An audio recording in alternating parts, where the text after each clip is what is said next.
chairman kan president kan working president kan vice president te kan MLA te kan thopui zong te sibai kan bu ka chu hey tu kan singa hian so la ya khan pu pi ro sang kha o handing vete ale la ma me ani dung tlang khwa SDO retired ania khilama fielo pe toa headquarter kan la lom lut velo kan til ve ngal meng chu tu kina yanin ei voin lama kan in zui chuak ngal don ani nak tuk lama pathian in thopui tu thatak tak min pek bel renga alom om tak meu mewa ami malte te in an bai da ta po thui tak soi tur nei te an nia chop chil devin kan ti thina bai da ta te po kan in pemu mal man lova khotlanga te NGO lama te kokhana te politics ate mi thatak tak rongbol to poimo tak inni ti kan thria kan lom oma ei kan changklung le mai dona lom takin kan lo lom lu choni ti entinan in thut mun thewa khan lo ding ola om kha sibai kan bu khang chu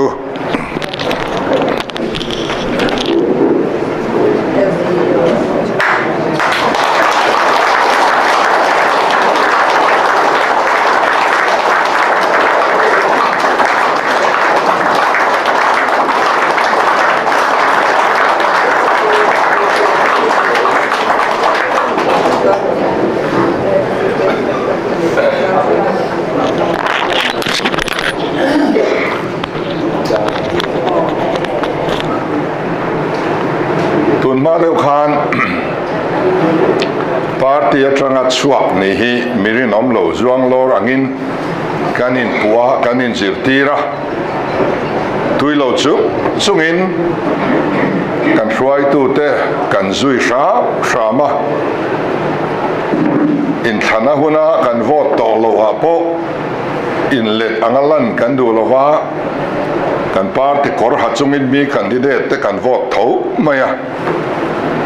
tunai ro chuan huna in hera hei kong dik kan zo to lo ni ti kan hriat chuan kong dik nia kan hriat a pen ngam hi midik mirin om pathian ring tu thani na ni ti hi kalphung tharin kan hanin zirtira chu zirtir na chuan ram ala chak khop maya chu wangin kan lo om to na be dong te be se na tharnen elaya mi pui pola kan lo kal khom thina kan kong zo hi dik lo nia kan hriat chuan kan pen san ngam turani ti pom tu te kan pung tuala ten kan lom lu zinga hian mai chana inan sarkar nga intuti amain din le lo vai chuan ka chua san le don chenia minti fak ngam hi kan tong nem khop to ma lom om katia kaini ZPM chau hi kan lo sarkar ani poin mi puile pathian ma kan thutiam kan phat san ani chuan min zui reng in balove min chua san le don nia tinga mom chun kan nia hei chuan om katia ema khatiang riru kha kan member tharten inon puzui zel po kan du ani olein thanapiang in than tinuam lo tu kan politik tibol ho tu chu last minute ti te zanwak ti te ani thinani in thandon zana mi vol leitum wak vengin kan tlaivar alo ngai ta fo maya hei kum enga mo za chu tiang chuan kan ramom ta alangin poisa sem tumin kan phea alangin kan in ma kan in veng te yalani amoi lo thei to ani amoi lo ti po kan threto lo vo thang nia ni danga ipte ak ngai hlei lo veron ak far maya ven reng mai kan ngai ni chu tiang sum thil ti theina sum ma chuan tu kan pek sai na dai lo point kan pek bel zelang ti tu sum nga awanga sarkar le ngei tura in chal tele puk chopa campaign anti te ganin beni tichuan trum ni chiang zet zetin kan rama hian sum thil ti theinai khen bein alom ta mundanga po ani thona in alar zuala serchi bial by electiona sum thil ti theina khen bein aoma tuna lunglei municipal council in thana chu sum thil ti theina chu leitlang pui mi puiten an lo kheng ben le ta trum ni sum money power kan ti hi voi ni chiang zet zetin nein aom ta hei hian kan ram politics a siam thana reformation athen choze langti kan ringa serchi bial mi puile lunglei mi puite tukina hian kan choi moya kan ngai sanga kan za kan chuanga zana chibai kan buk ani ZPM hi ZMP hi ZPM hi pula nakachun dewa ne na changtu kan nia ne tu ero chu kan ni lo ti hi kan khiat ka du khom mai ne na changtu kan nia ne tu ero chu pathian le mi puite anni pathianin mu thei hria thein min hruaya ne na min pe a lung lei mi puiten min ne saka chu ne na changtu chu kan nia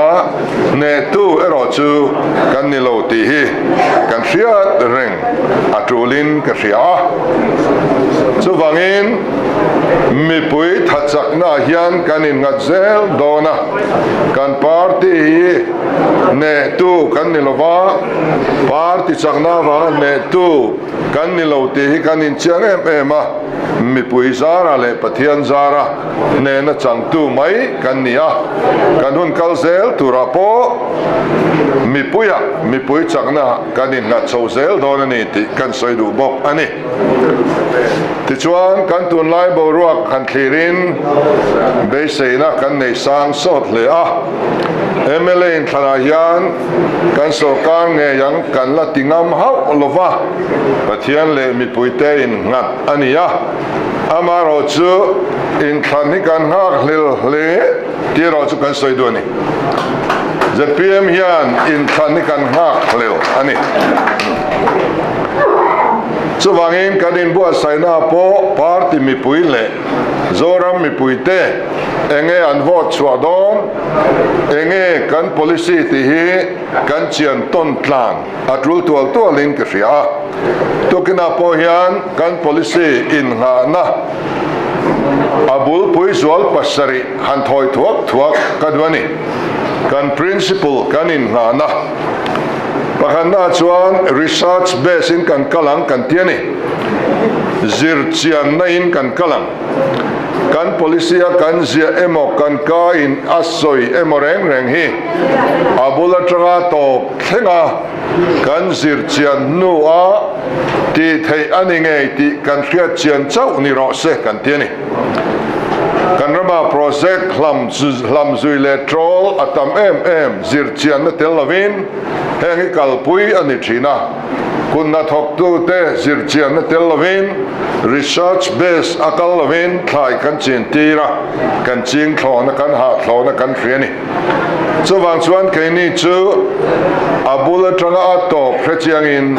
zirchian na nen research base in kan thilti zong kan kalang ti kha kanin na pakhat ani adang le chuan sustainability kan tiani kan policy minga po hian sustainability kan tia sustainable ti chu khovel pumin tun laya a war ber anita economic program reng sustainable ni tur chuan thil pathum om angai ni pakhanna chuan kha eizon na kha na kha mimal ine mo chung kwai de mo an trade emo an project emo an thana kha ei zon na tla in nga na tla ei mu na ting ani turani voina hian kan an jin vel na mitam tak khotina eng tin nge in zon tia kan an zo hian a trul kan thok tian ni deuh vek ani thoma te chuan la takna ei khop thar chuan a khop thoma nei hi kan tlem tawk hle ni chuwang chuan kan ei zon nei a sustainable lo ani chung ko in nga na tlak atling lova a hlok tok lo ani chutiang chu sustainable policy atling thei lo ani pakhan na chuan ei zon na tlak ani turani panina chuan van tlang tan noksak ani tur ani lo mi ai zon na kha ai zon nan kes athang ani mai thei zuzor athang ani mai thei a hlok ani mai thei ma se society tan a thalovani lok le ma se la society tan a thalo chuan sustainable program ani theilo chu chu panina ni apathum na chuan ecology ati cheturani lo kan environment ati cheturani lo kai zon na khalok le poni sela society tan a noksak lo po ni sela kan borwa kan siglesa a kan tuina te heng ti chetu ani chuan sustainable ani thailo ani so chiang takin kan hungbe ka kan rama NHIDCL ten kong anron la ya ei hi development ro pui taka infrastructure lian taka kan ngai ani so te ro chuan a sustainable talovani kan ram ati chia kan ecology ati chia kan leilet ati chia kan fe kong ati chia kan lui ati chia kan nung cha ten an tuar meka hey manjana khan video a kalo mo chu tui real le tui rini in finna lai thala khalo langa tui rini lam kha afi ma tui real lam kha nu em ani ruwa tui andon ain zata pakhat anua pakhat fi mani achan chu pakhata ka chuan kong lai leivu ngatamani he kan ram fu pui lo thleng tur he ka hu phur lo khop maya ka soi thina sabera ka khuang kai hi anna sa hle donani a muna leivung kan pailo leivung management kan neilo Israel rama ti chuan leivung aluem ema leivung ringot hi ramdang atangin an import a thlo dai nan thian lut thinani kan rama chuan kan duaya tamauma min ti chetua kan manga leivung management hi fel takatian ero chuan kong pui sira zo zau pui nakina mantron kai thlak siam thluwa theina nia kan luan ral tira kan ram achemeka clearance nei lovin contractor ten na an thok mol mola kan lui dung balu permit nei lovin an la a GSB an la a lung an la a khotam taka an lui dung an ti chet sak meka zual ko na kan thelova chantu kan nei lova clearance lak vek ngai nia clearance nei mia lo hian an thok ngop mop ngama chutiang endik to turbot chu kan sarkar hian asiama chief minister hi chairman ania na an thok si lova voina hian kan ecology kan ti chemeka kan environment kan ti chemeka infrastructure thazok kongpui thazok de kan tum rual hian a sustainable talova min ti chemeka apoi em ani emi chung changa hian lungpui au chualo chuan lungte tal tiang devin voina hian kan environment protect du pol engemo zat an lo dinga ko ta ten kalan au chuaka alomom em ani chutiang chu ani tur ani lo ZPM economic program chu a sustainable turani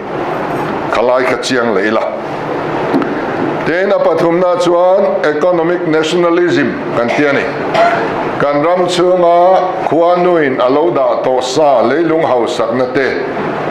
luta man trangkai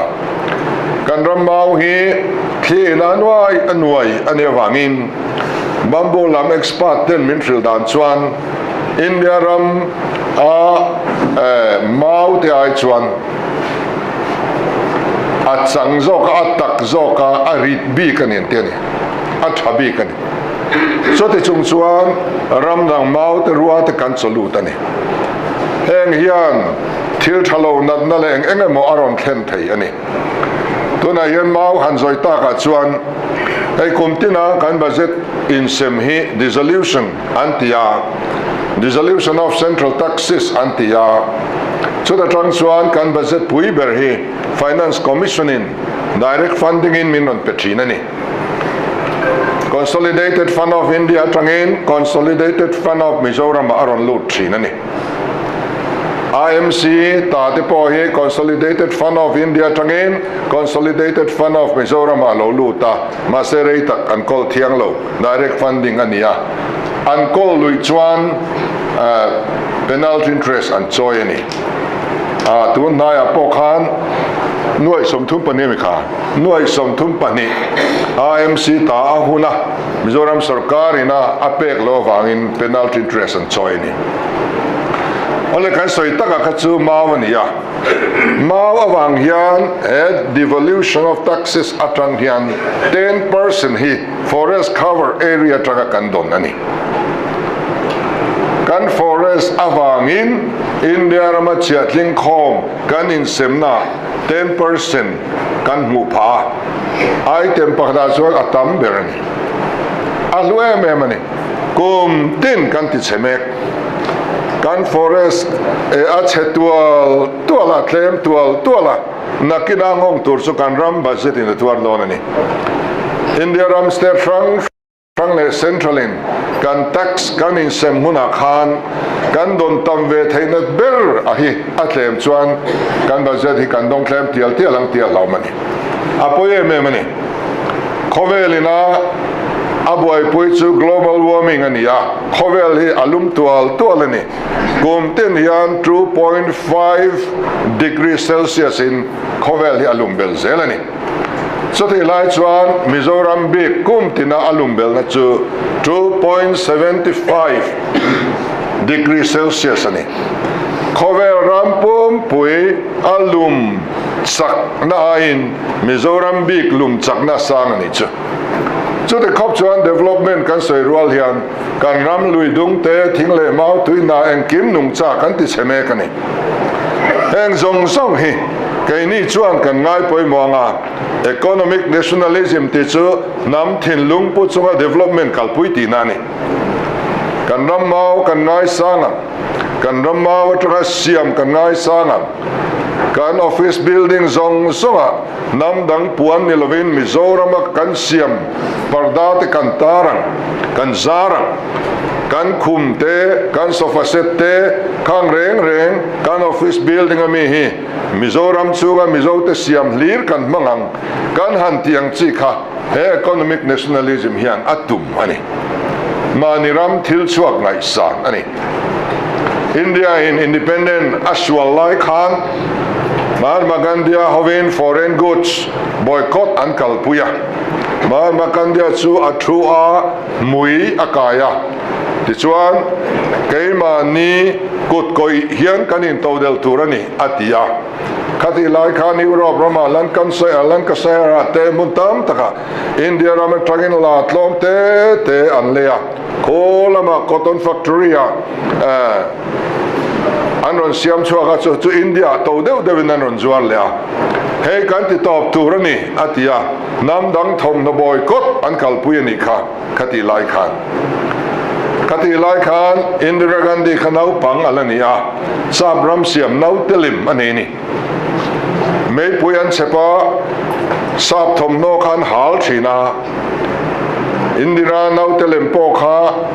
chu mei puya chuan pailu ve tur ani tlat sabram siam ani Indira khana pa nena kanau te hian tu poima soilo mei puya pal kap halo tiani ma se pain moi te kha ka sap siam ani ipai tur ani teni man makan dia khan sap huat azir tir ni lova India an mani keding turin nationalism mania in to del dan azir tir ni zo cho chia chu ZPM kalkong ani ti kha kan lungphum pakhat ani ten sectorization antilea department in now minister pakhat en koltir kan tumani tuna chuan agriculture minister chu pusang teni ti kan thria apir pui horticulture chu chief minister in achang dai ani hetiang hi athalo kan tia kan sectorize don ani department rang minister pakhat ina achan tur hi tuna in kan siam fel vekto siam sa kan nei ni kan sectorize don ani pangana chuan decentralization tunai na semzai ania tunai na semzai kan ti dan village level block level district level state level chip chair takin duan sa kan ne kan policy buliana khan aum vek ani kan soi thui man lovang decentralization tunai na semzai atakin kan kalpui don parungna chuan kan ram ti chatu ber chu corruption ani anti corruption measures hi point engemaw zat kan duang to a kan sarkar atanga ni zachung hian corruption hi a team ngal don ani corruption ti tu te anin thakung ngal don ani kan rama hian corruption diesel du tu nge la tam du to lo tu bo to se atu nge tam zo in thana kan buk don ani tuna hian mi pui kan thik thua cheto kan du tui to video khowel ramdang minister eiru kholayan chai te kan buwa chutiang ti chu kan thalai the nan chak ve to kan nai ve tlat to eiru howi kan ning to kan kham to ni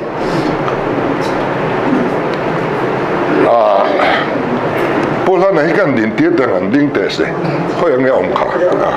an ding te reng alo mo me le alo mo me mani LMC closing function a khan tu asaya kai rudon lo ti mi pui ma ka soi voi som ni pathum na ni ti ni kan legislature party a kan deputy leader ni kan ho tu te mi pui ma kai rudon lo ti soi ngam kan an nei te hi aro pui ni kan wa nei tak zit ani so wang chuan hei hi eng kim chiat na bulania hemi ti re dan tur a system fel takin kan duang to a ni za chung chuan a hriat don ani kan sarkar atanga ni za chung in sarkar kanen da ni adang lam ngal don ani so kan value system hi thak kan tumani kan ngai lut zong kan value system hi ti dang lam kan tum ani apa sarian na chuan pathian manifesto kan nei so kanin nga nania kan dan bu kha kanen chuan number 1 hei kan da ani ole kha kan principle poimo zual ania soibel theite polo man adon le kan soidu chu land reform kan ngai poimo don ani kan romi mu mal takin kan mang trangkai don ani a oi tlan dan azirin munlia kan thena tuna yang kan then fel diam to 0 to degree pangana thleng a oi dan degree ngana thleng hi phai zawa kan mangdona leile atan kan da don ani hei modern method ne na kan ban chuan kan ram mi pui ei sen lo hi 0 to 5 a hian a om ti kan thriani mi thiam te poin an soi jin to khop mai brigadier ti sai lo po khan aveya a soi thina le ta siam thai tur zong a en fikani amuna kal thei lo kong aom lo ni point thinga lo na thirani helicopterin chunglama tangin a thir bok thina avem chu kan chunzom zel ani keini hian chuan degree nga atanga degree somthum pathum hei oi thlan kan an ti hian ya zo zawa kan siam don an hei terracing ani don ani degree somthum pathum atanga degree za som ni horticulture le thing tlang lo nei chang kham ani don ani thing tlang lo nei hi kan soimoi don lova athak na tur tha kan pe dona athak na tur tha pe si lova thing tlang lo nei tu ta na budget pakhat ma da lova en kol tu nei mi lova nom ta department nei mi lova nom ta kan ram mi za som ruk vel lom se hi dik kan ti thei lova kan thak thei ma chuan chang kham te kan introduce dona an fe kong te kan sial sak dona chu tiang chuanin thing tlang lo nei hi kan en kol zuenga asira nei to lo turin permanenta kumlun zok anin herrem na tur ero chu kan pe anga kan choptel zel don ani chumi ani ma chuan kha kha kan ti don ani ti chuan degreza somni chin chung lami forest a kan ti ani hei han sin hianin kong chak lampang oi pang huan an nei point oi lok lo hetiang chi zong song hi forest da kan tuma mani kwa thewa chu tiang atan da tur chu khotin hianin an rel thiamin kan ringa an vc tele ngo yme tenen tlang tlang in kha kha social forest a po kan siam theya hei ke mi hok dak kaniat thona ka chuan reng hianin window seat hi a thei ra chuan ka book thin ani kamu hil phal ngai lo reng ka thlir ngat thin moi ka tia Europe ramvel te kho ka chik ve chu thona tanga thlir hian ngo reng tlang chi pa vek ani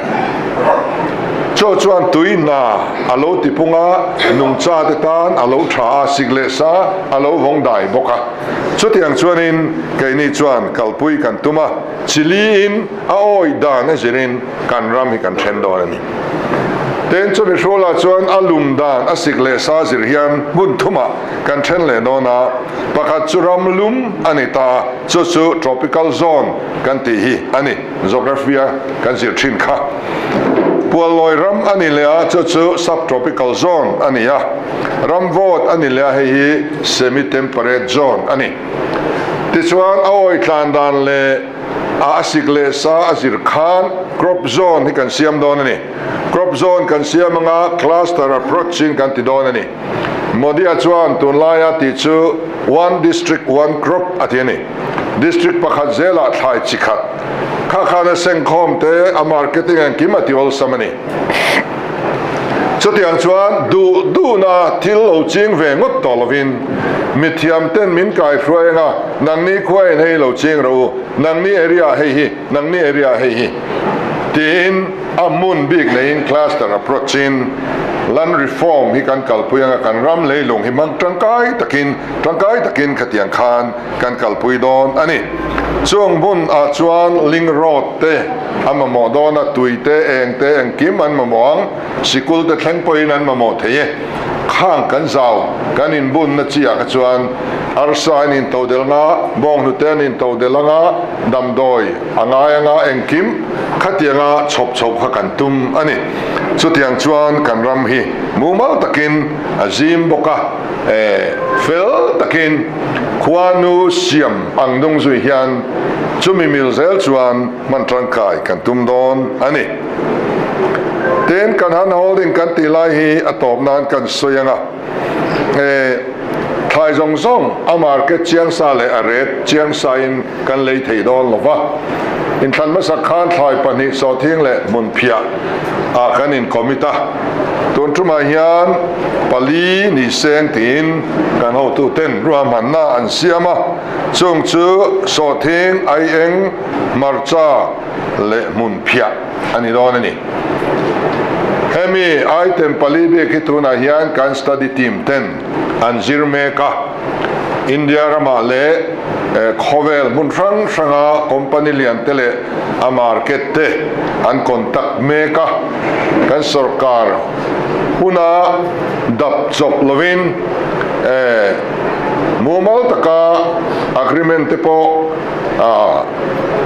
hun rail tu ngai lo kan sign poizung sum theina turin heng item palibi ka hian tunain kan mithiam te อันนี้บวชใส่เมกะอันนี้ไปหุ่นอาเรศกันพวงไทยดอนอันนี้จู่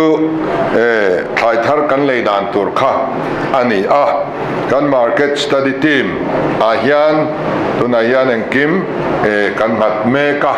อันบวยเล่กันชอริมเล่นี่อันจุงอาโปลอมถูกันสวยดูอันนี้ข้าก็ถ่ายทอดเลยจุงจางอันนี้เต้นการหาสันนัดช่วงกตินนี่นะจนนะการดูซองการหลอดลินปุยตูร์การเชื่อมกันนะซองเนี่ยการเครียดที่เวกันจ้างงอยที่เทลอยมินเสียมตัวฮีบุลจันนักกันในโลกวังอันนี้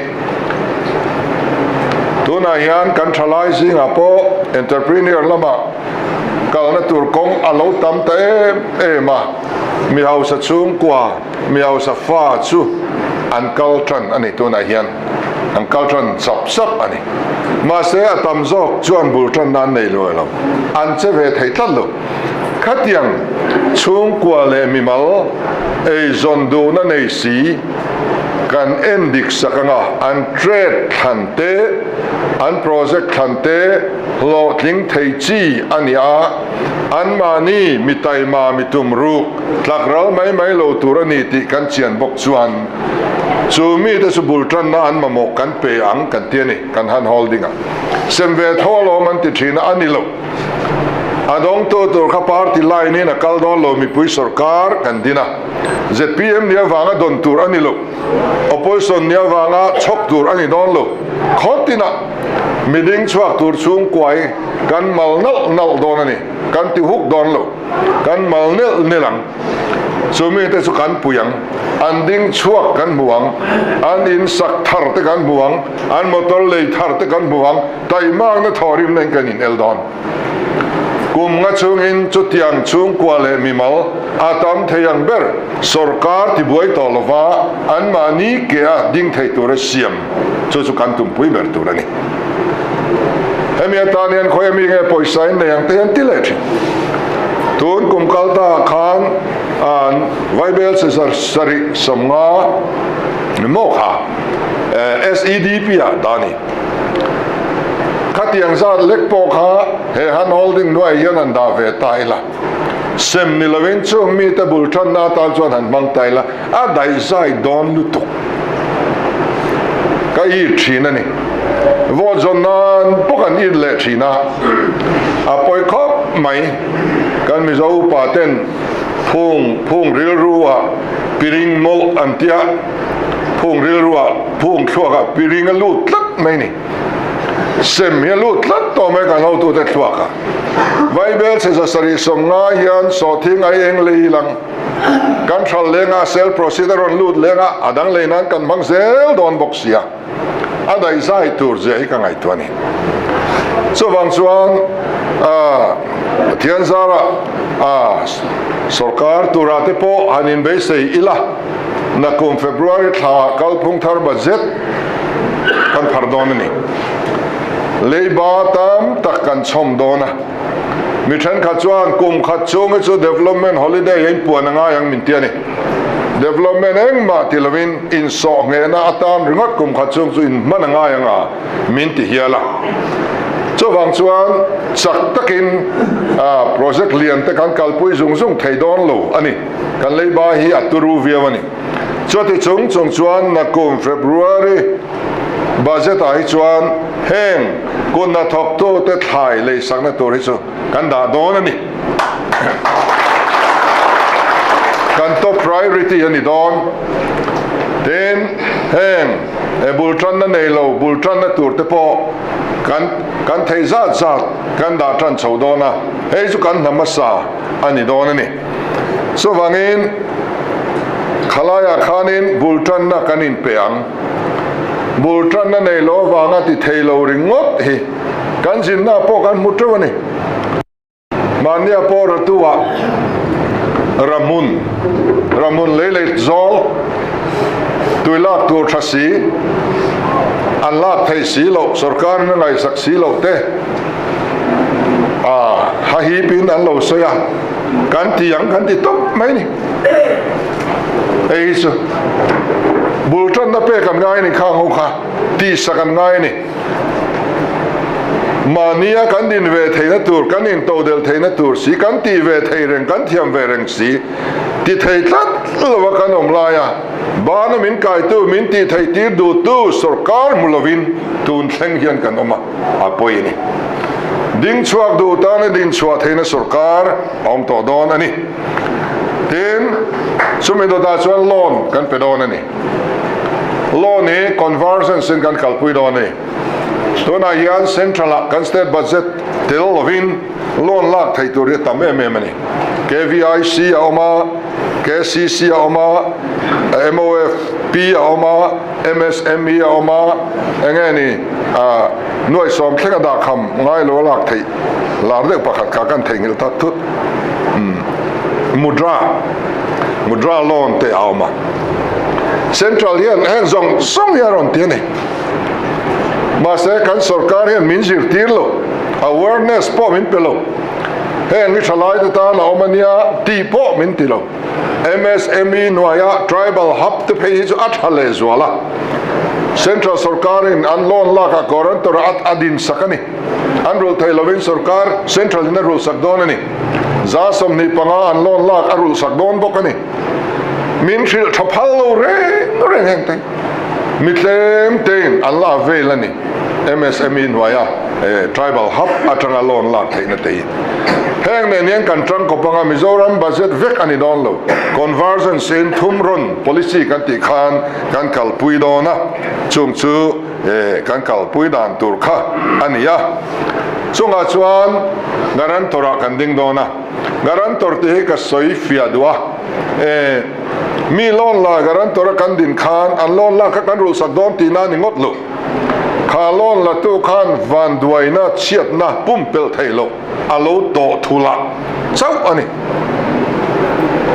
chu tiang chau chu nei tun la ya chuanin loan an la insurance an la tel boka a in tum vek to le nga la ni sarkar zukti em po ngai lo insurance policy an la tela tikhanin khanin an loan la khachu ate kher vek mai ni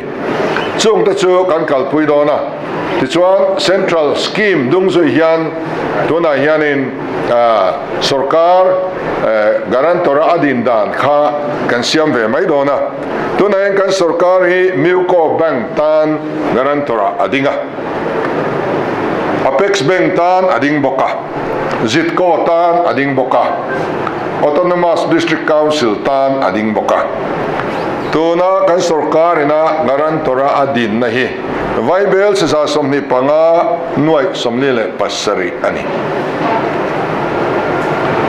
chotiang ho tan chuan kan sarkare tuna yan garantora ading reng mi puitan ero chuan dinatumlo milko bank te chu lo holem lo sila mi hausa hovina bank kan dinani anita na garantora anvarin se sak theilaya he lai kan farmer thei tak taimasi rinom si tho thin tum si tan engange mo kan din ngam lo wangle choni an mani kanen chiangan project nen kan din ngam na mi hring atan chau khan kan ding dona kan lau thon de wa te kan ding don lo chu po chu an rule ve turani hun pa ngai chuan an rule ve mayam amaro chu lo thi theya accident tok theya ram tui lei lo ani theya kan sarpo ve theya ai zon lamun ka amin chevek po ni theya khang khua rel chiat na mi hring control pia lama lo thleng sual wang ni lawa loan rule thailo te tan hian garantor hi an ding thin chau ani loan la zong zong ru sak lama kok lo ti takha hriai langin chu akal phungtur ania ti chuan are thresain item nge mozat leitur kan han siamanga tuna lia puyate so thin ke zia songa palin an thal ti kan fria alo mo me mani chuan bultan na kan in peanga chumi khop kham lo tan loan ma mo tan loan andila garantora kan ding don ni ti chuan khang jong jong pia khan vegetable supply chain kan siam don boka ดูเราจิงเราเองไอ้กันสินน่ะพอช่วยกันจิงดอนเดี๋ยวเขาประคันมาเนี่ยกันสินน่ะตัวมาโตให้เรากันเราจิงดอนเนี่ยมันนี่เลยแค่นี้ขวดจวนนั่นเดียวเราติดก็สู้กันเดียวนี่เราติดก็สู้ตัวปุยเต้นนั่นจิงอ่ะตัวเตะเต้นนั่นจิงอ่ะมูมาเอาตะกินอามาร์เก็ตตัวเองคิมเละกันมาโมซัดกันสุดชัวกันเฮ้ยสังหากันอินโตเดลลวาบองซากันอินโตเดลลวาวกซาพวกกันอิมพอร์ตง่ายเกลซาเบรามซากันละลูตาบองลูเตียเอดิบุลอยละกันอินได้โลเอ็มขัดยังขันอินอาร์ตุยกันอินได้โลวาสังหากันอินได้โลนเตอันนัสซาอาระกันอินได้โลวาเอ็งส่งส่งอายันอากุมตินอาตานเอ็งไอติมเบราเฮงกันอินโตเดลเทียง